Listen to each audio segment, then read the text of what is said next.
Yeah, bye week's obviously always good. Unfortunately for us, it's in week 9, which isn't the most advantageous spot for a bye week. But a bye week is good no matter when it is, because again, like you just said, you can get some guys healthy, get them some rest, and just gather your thoughts as a program and as a player, and just relax and take a breath for a short time, and then get right back at it.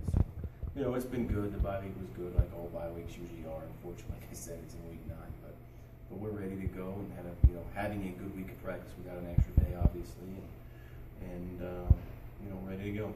Yeah, I mean, it just reiterates that our plan is correct. From being able to prove it to the players and them buying in and believing, and our staff as well. I took over last year, but we didn't change anything because again, I was here for 7 or 8 previous years, whatever it was, and we believed that we were doing the right thing and on the right course and stayed our course, and it's been now being proven correct. So, and again, we thought it was even the previous 3 years. We just thought we underachieved a little bit, lost all those close games, but again, it's just it reiterates that yes, we're doing the right thing and we're moving this program forward in the proper direction and the proper way. And all 3 DNs that played in that game, including Brian McClee, you mentioned the other 2, just did a really good job, and then the other guys stepping up too. And that's, we're no different than anybody else in the country. It's week 8, week 9, week 7, week 10, whatever week it is when you get in the second half of the season. In November is when you win championships and become a better football team and prove that you are a really good football team. And that's in November. And our defense did a really nice job, and our coaches got those guys ready to play. Some guys who weren't playing a whole bunch right away or early on in the first half of the season. We're no different than anybody else. We got our injuries, and unfortunately it's the 2 very high-profile players for us, but those guys came in, prepared themselves, and got ready to play. They've been through a lot, like I said it just a few seconds ago here, that we've kind of underachieved, honestly, the last few years with regards to this class. We were in every single game, all those conference games that we lost close ones to, and this year again with whatever you want to call it, leadership, experience, whatever that intangible is getting us over the hump.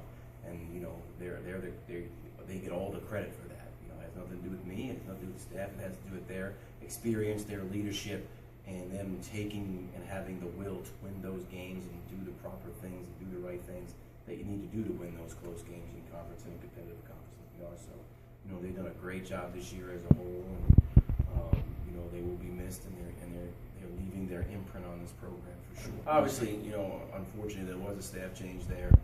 For the staff that was there, obviously, it was a hard thing to do when that happens. But what it does do to the program is automatically puts life into it, no matter what, no matter why the other staff was let go. It puts life into the program, and they have it right now. Sure, they only have 3 wins, and nobody wants just 3 wins. We've been through that. But I think 2 of their losses have been very, very close. They're in every single game competing, and and I'm sure that's what their staff is doing right now, just saying, hey, we're in it, keep competing, keep going, and they have life, and they have excitement, and there's light at the end of the tunnel for them, for lack of a better term. So they're a good football team. I mean, they have good players. They certainly have very good skill, and the quarterback's very experienced and manages the game very well. I mean, they're just a good football team. They play really hard.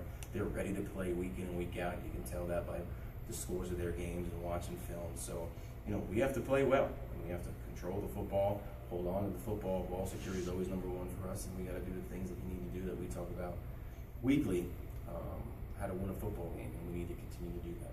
I mean, we just, obviously got to try and keep the ball away from the one kid who keeps returning kicks, and he's really good at it. So we have to have our plan ready to go and execute it very well, and have enough